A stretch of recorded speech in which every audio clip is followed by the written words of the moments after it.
El átomo.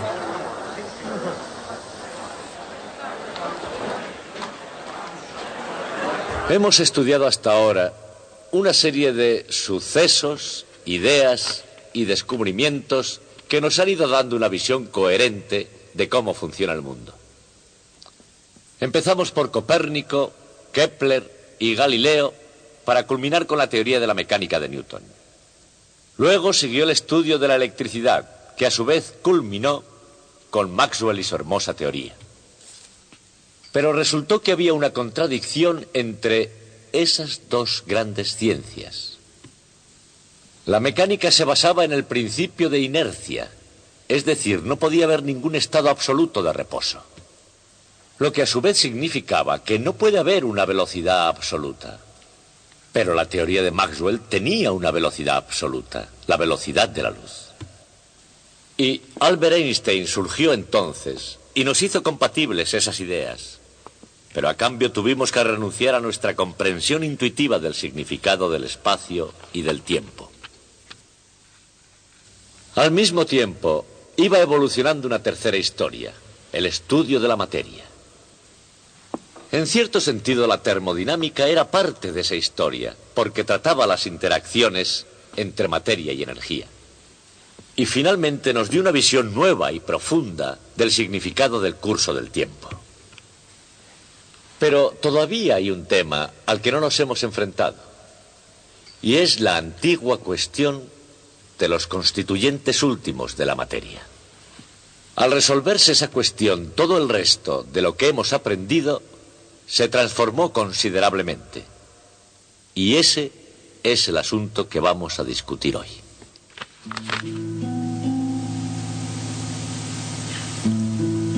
En la primavera de 1913, la antigua pregunta de qué está hecha la materia estaba fresca en la mente de Niels Henry Davy Bohr. Y la respuesta del joven danés, fresca hasta el punto de ser revolucionaria, fue un modelo del átomo de hidrógeno. Su trabajo fue vital, un punto crítico en física teórica. Pero por todo lo más santo de aquella época, la mecánica de Newton y la teoría del electromagnetismo de Maxwell, no es posible que fuera correcto. Sin embargo, sus ideas estaban brillantemente concebidas. En primer lugar, Bohr adoptó un modelo de átomo que parecía el sistema solar en miniatura. En el lugar del Sol, un núcleo pesado positivo y un electrón en órbita a su alrededor, como si fuera un planeta.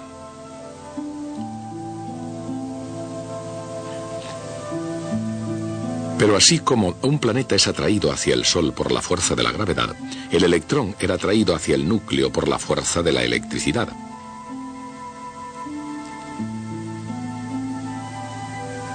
O sea que, a pesar de las diferencias entre los dos, ambos tenían fuerzas de la misma forma básica, 1 partido por r al cuadrado, y ambos tendrían los mismos tipos de órbitas.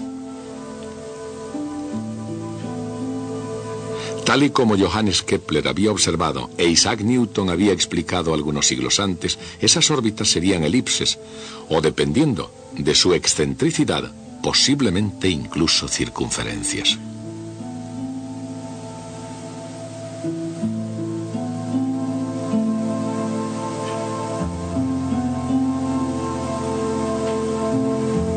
Para simplificar las cosas, Niels Bohr supuso que los átomos tendrían órbitas circulares. En una órbita circular, la energía potencial es menos d partido por r. Y la energía cinética es positiva, pero la mitad. O sea que la energía total es menos 1/2 de d partido por r, tanto para un planeta como para un átomo. Puesto que esto parecía ser el propio modelo de un átomo newtoniano, entonces, ¿qué pasaba con él? Dicho de otra forma, ¿en qué había violado este advenedizo las leyes físicas de su tiempo? Y si de hecho él realmente las había violado, ¿cómo es que los físicos sensatos de su tiempo no descartaron esas ideas al instante? Quizás porque en este punto el joven Bohr estaba todavía sobre terreno sólido, lo que hacía que su trabajo mereciera una segunda ojeada. Y fue entonces cuando los problemas se hicieron evidentes. Siendo radical, Bohr había ido más lejos. lo bastante lejos como para sugerir que un electrón solo podía existir en ciertas órbitas, lo que era contrario a las leyes de Newton. Después, en contra también de Maxwell, Bohr dijo que el electrón irradiaría y absorbería energía solamente al saltar entre esas órbitas determinadas. Esas proposiciones eran más que meramente opuestas. De hecho, en el mundo de la física eran totalmente contra la ley. ¿Qué era lo que había hecho posible aquel cambio de acontecimientos? Cuando en la generación anterior se llegó al tema del átomo, el profesor James Clerk Maxwell marcó la pauta completamente al pie de la letra. Como redactor de la incomparable 9ª edición de la Enciclopedia Británica, su artículo sobre el átomo no fue solo la ciencia más avanzada de su tiempo, sino que además resumió un conjunto de especulaciones filosóficas que se conocían desde la Edad de Oro. 4 siglos antes de Cristo, un filósofo griego llamado Demócrito vio los átomos como partículas autopropulsadas y moviéndose en el vacío. Pero Aristóteles no vio las cosas de la misma forma que Demócrito, de forma que el tema quedó cerrado, hasta que, más tarde, en el Renacimiento, surgió Galileo para revivirlo. Hacerlo revivir. Le siguieron por el mismo camino Boyle, Descartes, Newton y muchos otros científicos, incluido Maxwell. En propias palabras de Maxwell, en los tiempos modernos la existencia de los átomos se ha hecho notar una vez más entre las investigaciones científicas.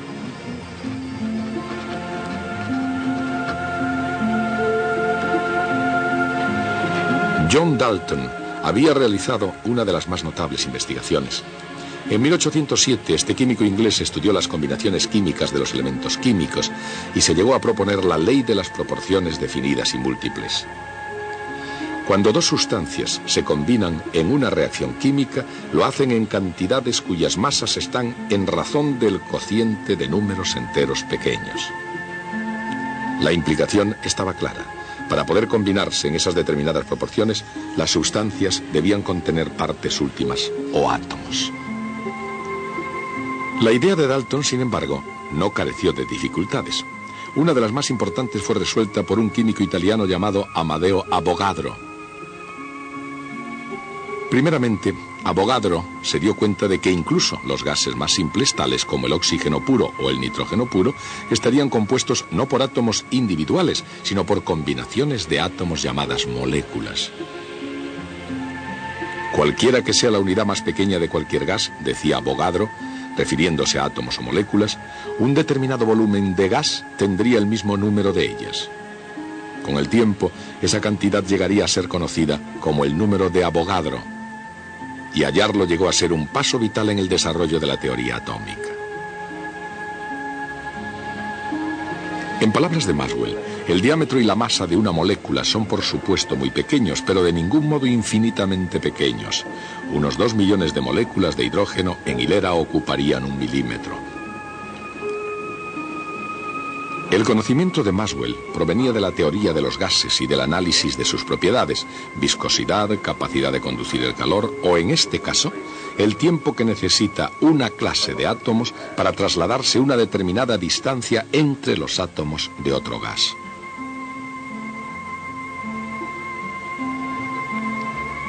Evidentemente, eso dependería de la velocidad de los átomos al moverse, de los separados que estuvieran y, sobre todo, del tamaño de cada átomo o molécula individual.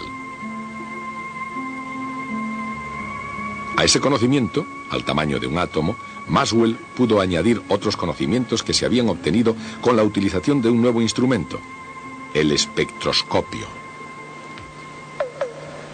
Los espectroscopios se utilizan para analizar la luz separando sus diversos colores o frecuencias. Cuando se mira a un gas compuesto por átomos de un único elemento, el espectro de luz consta de una serie de rayas a ciertas frecuencias, un espectro diferente para cada elemento. Y ese hecho fue una pista para llegar a la naturaleza interior del átomo. Maxwell dijo: cuando el espectro consta de un número de rayas brillantes, el movimiento del sistema debe estar compuesto de un número correspondiente de tipos de vibración armónica. En otras palabras, los átomos vibrarían como una cuerda de un simple violín y cada átomo tendría sus propias frecuencias. Si una molécula fuera un simple sistema mecánico vibrante, las frecuencias de las rayas brillantes en ese caso estarían relacionadas de un modo relativamente simple. El propio Maxwell no esperaba que se encontrase esa relación sencilla. Pero en 1885 un suizo, Johann Balmer, profesor de una escuela superior, escribió una fórmula que casi se ajustaba a las longitudes de onda de todas las rayas conocidas del espectro del hidrógeno. Muy pronto, el maestro del espectroscopio, el sueco Johannes Rydberg, generalizó la fórmula de Balmer. En la versión de Rydberg se generaban una serie de rayas para cada par de números enteros, m y n. Y la cantidad R, llamada constante de Rydberg, se midió con gran precisión. A partir de entonces fue posible predecir nuevas rayas, pero para entender la naturaleza del átomo en un sentido más profundo, se requeriría que alguien hiciera un descubrimiento en otras líneas diferentes.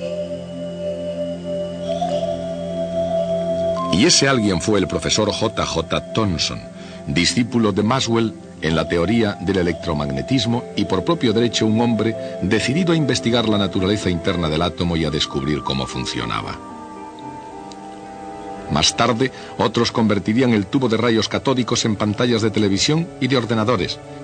Pero a la larga lo más significativo fue que los experimentos de Thomson demostraban que los rayos que emanaban de un cátodo caliente en un tubo de cristal, en el que se hubiera hecho el vacío, eran partículas cargadas eléctricamente. Pero, más importante, esos rayos podían ser desviados por campos eléctricos y magnéticos e independientemente de la sustancia que hubiera en el tubo, se trataba siempre de las mismas partículas cargadas. Thomson vio que todos los átomos contenían las mismas partes en funcionamiento, o según sus propias palabras, corpúsculos que llegarían a ser conocidos como electrones. Con esas partes en mente elaboró un modelo que se llamó pudding de ciruelas.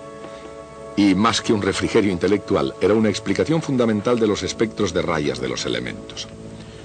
Según la teoría del profesor Thomson, cada átomo consta de una gran esfera de carga eléctrica positiva, con suficiente cantidad de electrones negativos en el interior como para equilibrar la carga total y hacerlo neutro. Eso parecía una idea muy razonable, pero pronto fallaría en una prueba crucial. Analizamos otro nuevo método. Somos capaces de romper átomos de muy distintos modos. El barón Ernest Rutherford, galardonado con el premio Nobel y par del reino, había venido de Nueva Zelanda para estudiar física en Cambridge y había tenido la oportunidad de trabajar allí bajo la dirección del profesor Thomson. Una ley definitiva como un elemento radioactivo. Y cuando pronunciaba estas palabras, Rutherford no solo hacía tiempo que había sucedido a su mentor como director del laboratorio Cavendish, sino que además se había convertido en director del propio átomo. Ha proporcionado una mejor comprensión del átomo. Sin embargo, eso no quiere decir ni mucho. Incluso antes de que Rutherford comenzara sus experimentos, ya se había descubierto que los átomos se podían partir de forma natural emitiendo radioactividad en forma de rayos alfa. Así, cuando él y sus asociados hicieron pasar rayos alfa a través de finas láminas de metal, sus experimentos resultaron precisamente como se había predicho. Química nuclear y, por lo tanto... Los rayos parecían atravesar el metal como si fuera un pudding, con muy poca resistencia, e iban rectos en su trayectoria sin apenas desviarse. Pero un buen día, en la historia de la ciencia, observaron algo inesperado.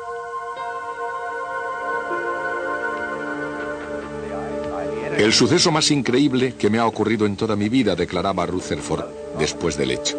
Fue algo casi tan increíble como si al disparar un proyectil de 15 pulgadas contra un papel de seda se volviera y le diera al que disparó. Lo increíble era que algunos de los rayos alfa, en vez de seguir su camino a través del metal, rebotaban hacia atrás. Rutherford se dio cuenta de que, contrariamente al modelo de Thomson, toda la carga positiva del átomo concentrada tendría que estar dentro de un pequeño núcleo. Y por ese motivo, con toda la carga positiva concentrada en una región muy pequeña, la fuerza eléctrica en su proximidad sería suficientemente grande como para repeler, o al menos desviar, una partícula energética alfa que se acercase lo suficiente. Además, si el núcleo contenía la mayor parte de la masa del átomo, repelería la ocasional partícula alfa sin retroceder demasiado.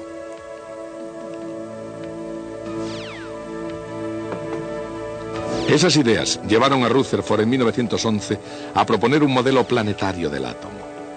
Según Rutherford, el sistema solar y el átomo invisible eran casi como imágenes uno de otro en un espejo.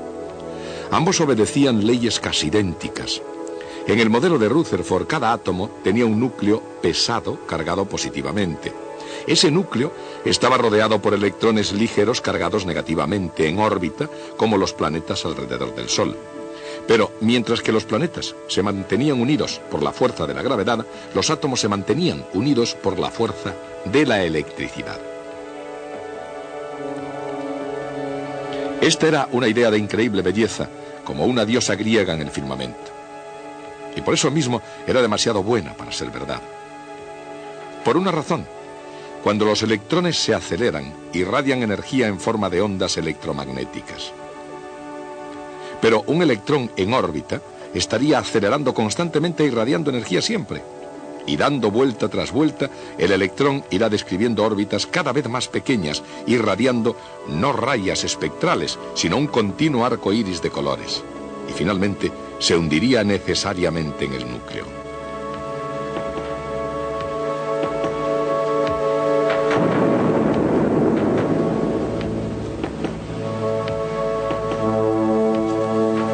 El doctor Rutherford había obedecido las leyes de Newton y Maxwell, y esas mismas leyes fueron la ruina de su modelo de átomo planetario. Lo que necesitaba era un paso aún más audaz, y el camino se iluminaría con un descubrimiento sobre la luz que se había hecho precisamente unos pocos años antes. En 1900, un físico alemán arrojó luz sobre el espectro emitido por un cuerpo sólido caliente. Su nombre, Max Planck.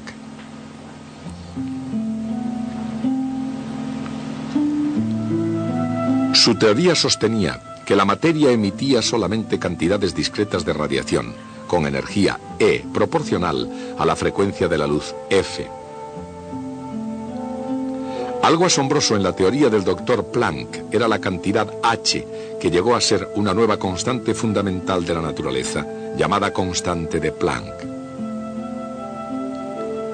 Y era asombroso, porque en la teoría de Maxwell, la energía de la luz depende de su intensidad, no de su frecuencia.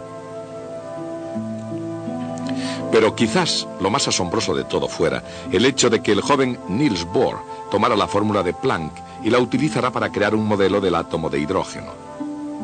Bohr suponía que el electrón del modelo de Rutherford del átomo podría existir en ciertas órbitas especiales sin irradiar energía.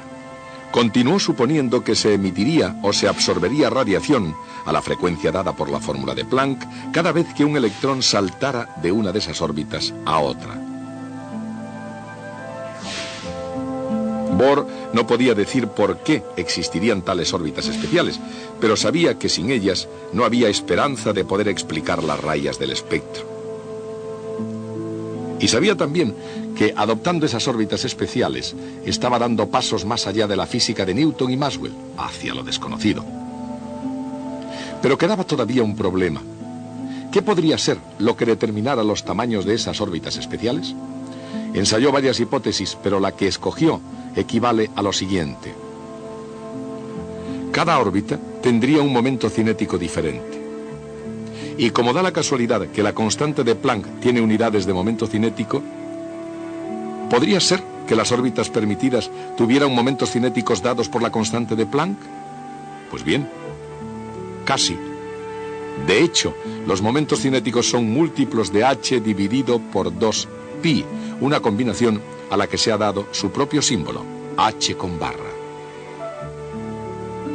Así, en el modelo de Niels Bohr del átomo de hidrógeno, la órbita más baja tiene un momento cinético h con barra. La órbita siguiente tiene 2h con barra. La siguiente, 3h con barra. Y de hecho, hay una órbita permitida para cada número entero multiplicado por h con barra. Combinando estas ideas, los tamaños de las órbitas permitidas son fáciles de hallar. El radio de cada órbita es proporcional al cuadrado del número entero n.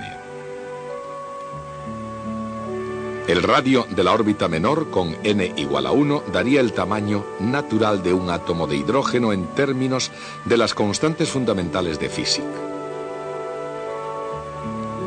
Su valor resultó ser aproximadamente medio ángstrom. Este número era pequeño, pero su valor en la física fue incomparablemente enorme. Hasta entonces, el tamaño de un átomo podía haber sido cualquier cosa. Pero ahora, si las atrevidas suposiciones de Bohr eran correctas, el tamaño de un átomo podría considerarse como una combinación de las constantes fundamentales de la naturaleza. Pero para Niels Bohr, eso era solo el comienzo. Ahora estaba preparado para calcular las frecuencias precisas de las rayas del espectro del hidrógeno. Cada frecuencia sería el resultado de un salto cuántico. Es decir, que el átomo emitiría o absorbería luz solamente cuando los electrones saltaran de una órbita permitida a otra.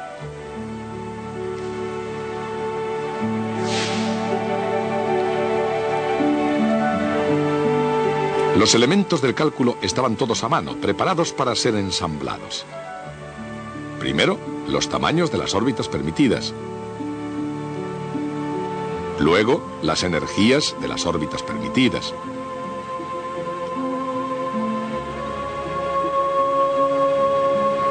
Y finalmente, la energía de un salto entre órbitas. Cuando esto se introducía en la ecuación de Rydberg, se obtenía una fórmula para la propia constante de Rydberg.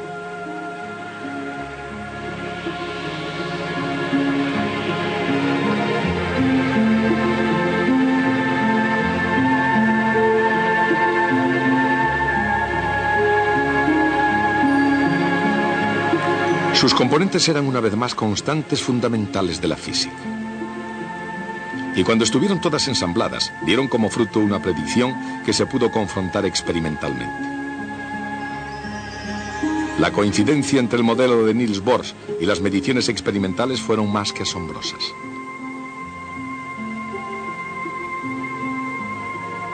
Lo mismo que la idea de Newton de acción a distancia, el modelo de Bohr del átomo de hidrógeno fue aceptado no porque fuese fácil de captar o cómodo de vivir con él. En lugar de eso, Bohr, como Newton, proporcionó una coincidencia convincente con las observaciones que no se podía negar. Nadie sabía por qué funcionaba el modelo atómico de Bohr, y a pesar de ello, las mejores cabezas estaban de acuerdo en que funcionaba. ¿Por qué? Porque en la física de Bohr, como en la de Newton, hay una concordancia entre teoría y experimento que es sencillamente demasiado precisa para ser ignorada. Niels Bohr tomó la vieja física y con su profunda visión del interior del átomo la impulsó directamente al futuro. La búsqueda de la naturaleza del átomo es particularmente interesante, porque se estaba tratando de explicar algo que no se podía ver y que obedecía a reglas que aún no se habían formulado. La verdadera cuestión es, ¿cómo es posible hacer algo así? ¿Por dónde se empieza? Cuando se confrontan un conjunto de informaciones confusas, se necesita una idea que solucione y explique las características más relevantes. Es posible que no pueda explicarlo todo, pero consigue dar con los puntos, con los rasgos clave. Una idea de esa índole en realidad tiene un nombre en la ciencia. Se llama un modelo. Por supuesto, de vez en cuando surge una idea que se piensa hace mucho más que dar las características más relevantes y todo eso. Una idea que se piensa que es realmente verdadera, que es correcta. Cuando eso pasa, se le da otro nombre. Se la llama una teoría. Bien, cuando ya hemos formulado nuestro modelo o nuestra teoría, el siguiente paso es realmente eso que les enseñamos a hacer a ustedes, algo así como resolver un problema en casa. Tienen ustedes que sacar las consecuencias de su modelo o de su teoría. Ahora deben encontrar la respuesta correcta, en el sentido de que es la que su modelo predice. Pero entonces tienen un problema de nuevo. Otra vez tienen que hacer algo que nosotros no les podemos enseñar a hacer. Hacer uso de su propio criterio. Porque inevitablemente las consecuencias de su modelo o de su teoría estarán en discordancia con alguna parte de la información, con algún dato. Y entonces se tendrán que preguntar, ¿qué hago en este caso? ¿Es muy importante? ¿Cuál es el motivo? ¿Es por alguna aproximación que ha habido que hacer con el fin de desarrollar las consecuencias de la teoría? ¿O será porque el experimento fue incorrecto, lo que sucede a veces? ¿O es el indicio crucial que demuestra que la idea estaba equivocada, que se debe desechar y empezar de nuevo? Si yo les estuviera enseñando a pintar, les podría enseñar a mezclar colores, les enseñaría las reglas de la perspectiva, o les podría enseñar a elegir un lienzo y prepararlo. Pero nunca les podría enseñar a imaginar y crear una pintura como la Mona Lisa. Bien, con la ciencia sucede lo mismo. Les puedo enseñar los hechos de la ciencia. Yo les puedo enseñar las reglas mecánicas para hacer la ciencia. Pero nunca les podré enseñar a tener imaginación, creatividad y criterio. Y sobre todo, la implacable dedicación al trabajo que siempre tienen los grandes científicos. Si quieren ser grandes científicos, esas son las cosas que se tienen que procurar ustedes mismos. Así que a ver si consiguen esas cosas y las traen con ustedes el próximo día.